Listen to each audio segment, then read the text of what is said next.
प्रतिलेखन 41। अध्यक्ष महोदय, सरकार चाहती है कि अन्न के मामले में देश आत्मनिर्भर बने, तो मेरा सुझाव है कि जिन जगहों पर काफ़ी संख्या में ट्रैक्टर से काम लिया जा रहा है, आपको कोई कारखाना खोलना चाहिए और सस्ती कीमत पर उनकी मरम्मत की व्यवस्था करनी चाहिए। आप बाहर से ट्रैक्टर मंगा रहे हैं, मैं समझता हूँ कि यह सारा रुपया व्यर्थ व्यय किया जा रहा है। मेरा सुझाव है कि इस देश में ही ट्रैक्टर बनाया जाए। बाहर से खेती के सामान जो आ रहे हैं, कारखाने से होकर ही आ रहे हैं। इनको जहाँ भेजना हो वहाँ सीधा भेजा जा सकता है, किंतु हो यह रहा है कि पंजाब सरकार द्वारा इनको सारे देश में वितरित किया जाता है।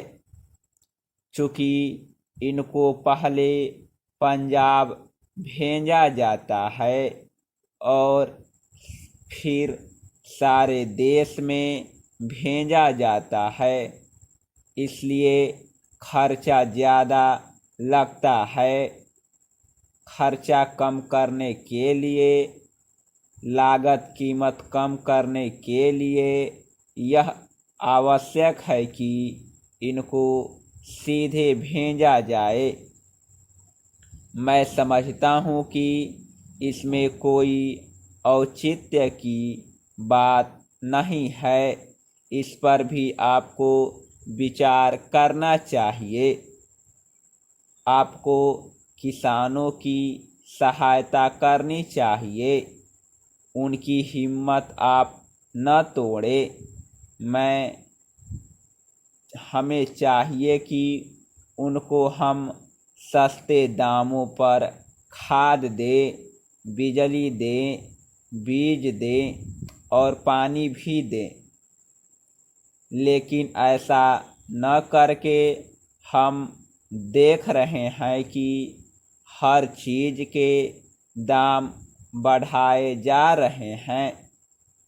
नलकूप पर आप कर लगा रहे हैं, उनको बिजली नहीं मिल रही है, इस ओर आपका ध्यान जाना चाहिए।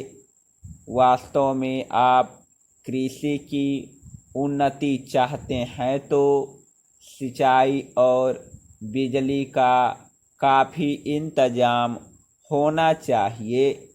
जब तक सिंचाई और बिजली का इंतजाम नहीं होगा, तब तक खेती की उन्नति नहीं हो सकती। अब तक सिंचाई और बिजली तो एक मंत्री के हाथ में है, लेकिन कृषि दूसरे मंत्री के हाथ में है। ऐसा नहीं होना चाहिए।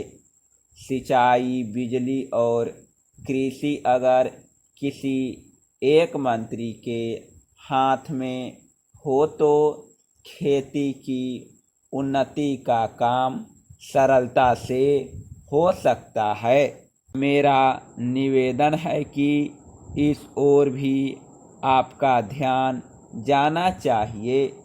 समाजवादी समाज की रचना की बात बहुत कही जा रही है। गरीबी को दूर करके हम सबको बराबर लाना चाहते हैं, लेकिन देश में गरीबी आज भी बढ़ती जा रही है। मैं यह नहीं कहना चाहता हूँ कि हमारे देश में सरकार ने